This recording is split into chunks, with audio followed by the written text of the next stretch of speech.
this is the President of the United States. Who is this? Is it you again? Look behind you.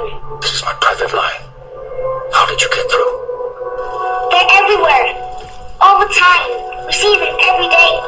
But you have to look behind you. There is nothing behind me. How did you get this number? The spaceman told me. What spaceman? It doesn't matter. They're telling you about the monsters. Please, you must look behind you. Young lady, there are no monsters in the Oval Office. I love that. Alright, making a video. Doing the video thing. When the United States declared bankruptcy, it pledged all Americans as collateral against the national debt, and it confiscated all the gold. And if you recall, in 1933, the President did that through executive order, House Joint Resolution 192. Everyone had to turn in all their gold, and their gold-backed U.S. dollars in exchange for Federal Reserve notes. Anyway, so confiscating all the gold eliminated the means by which anybody could pay for anything. It also assumed legal responsibility for providing a new way for you to pay, and it did that by providing what is known as the exemption.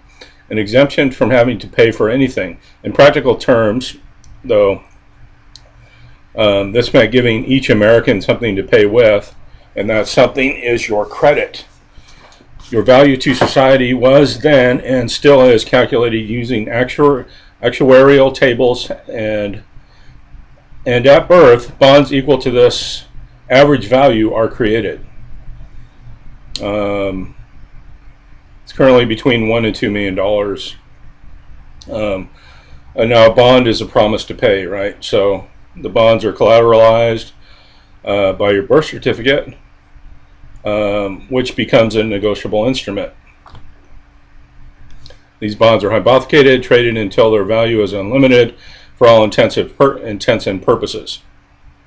And all that credit created is technically and rightfully yours.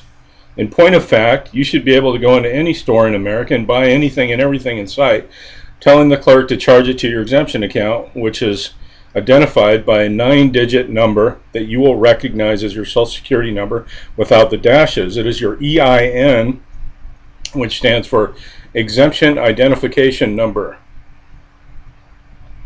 However, these people that set up these accounts have done everything in their power to block our access to our own credit by creating the corporate fiction, which is a trust identified by your name in all capital letters.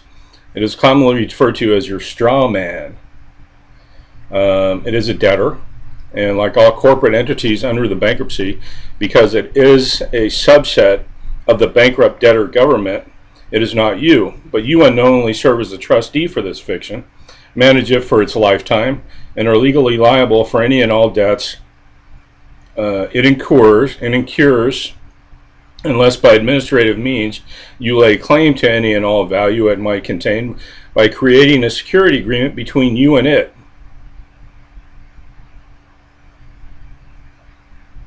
Sounds easy enough, doesn't it? Once you have done this, no other fiction can have any dealings with your fiction without your express permission as a creditor and creator of its value. It cannot even be sued without your permission. In fact, no court, government agency, law enforcement agency, attorney, or other corporate entity can transact business of any kind with the straw man without your permission. It is the one thing that every judge has drilled into his head, that the court must have your consent before it can prosecute your straw man rule or put you in jail. You, the unwitting surety for the straw man, which is a fiction, cannot be put in jail. Because it's not you that they're prosecuting, it's the straw man. And because it is your property, they need your consent for their fiction court or attorney to transact business under Admiralty Commercial UCC law with your straw man. The person in the black robe sitting in front of the court is a is a man on the land operating a corporate fiction called a court, which can only do business with other fictions. Your straw man. If you have ever looked at a summons, a complaint, which typically starts a legal proceeding suit, you will see it identifies the parties involved as plaintiff and defendant are always spelled in all capital letters because they are fictions. Clever still, the United States contracted with the Federal Reserve to use its private copyrighted script, the Federal Reserve note, for all debts, both public and private. And that private script can only be brought into the public, the corporate domain, that is the system we currently live in, through a chartered banking institution or pass-through account. And that pass-through account is your limited liability Social Security account. Anyone bringing money into the public in any other way can be charged with money laundering. With that groundwork laid, we come to the greatest scam of all: the use of your credit without your permission or your knowledge.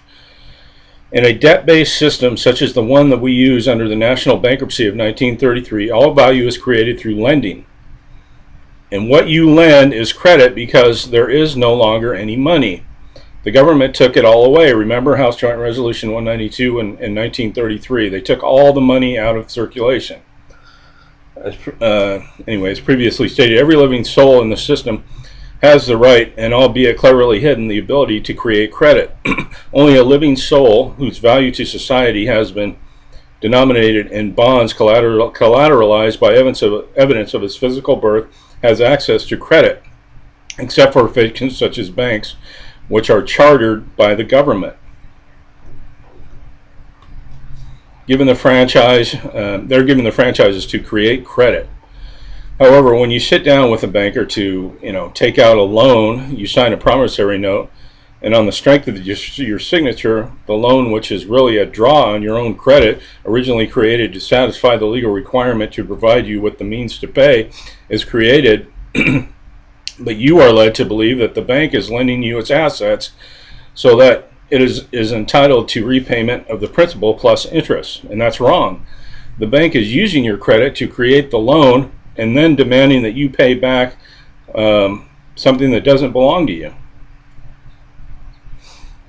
This means that all loans are fraudulent because under the terms of the contract, whether it's a mortgage, a line of credit, a credit card account, a car loan, or any other loan, the truth of the matter was not fully divulged, and no contract can stand as legitimate and lawful unless all the terms of the agreement were shared with the borrower. In fact, the bank deposits a promissory note that you sign just as it would a check that you wrote. And that's the interesting thing, because when you put your signature on something, it instantly becomes a negotiable instrument, and it's worth credit. It's your credit, and it's worth the value printed on it. But it can only be collateralized or used through your pass-through account at the bank.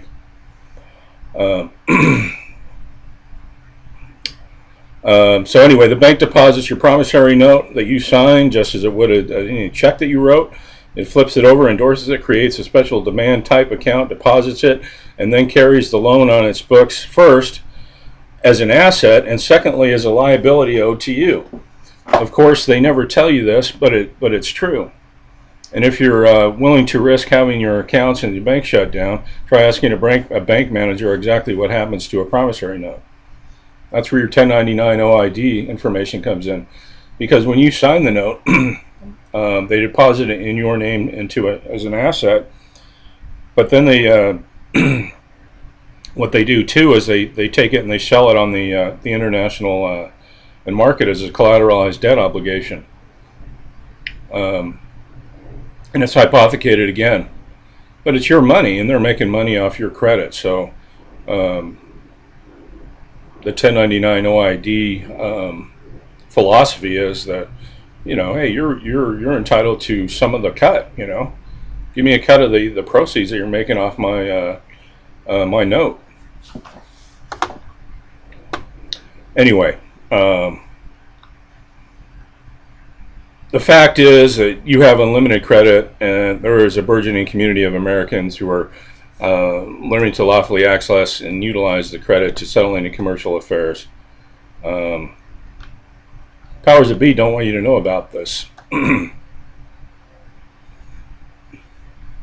Anyway, the government is legally required to provide you with the means to pay anything, anytime, but it did not see that it was obligated to show you how to access it. So it has taken many years, and people have finally figured out how this is done. In summary, the debt-based system, all value is created by lending in order to discharge, not pay, another debt obligation. The value behind this lending is credit. For you, this credit was based on your personal worth and was created by bonds collateralized by your birth certificate and valued according to its actuarial tables. This credit, your exemption, is all yours, authorized under the terms of the Bankruptcy and House Joint Resolution 192 to replace the gold confiscated by the government. The government and all its subsets have tried very hard for many decades to keep the fact of this value from you, and structured your interface with the rest of the corporate world so that you have acted as a surety for the debtor of fiction, your straw man.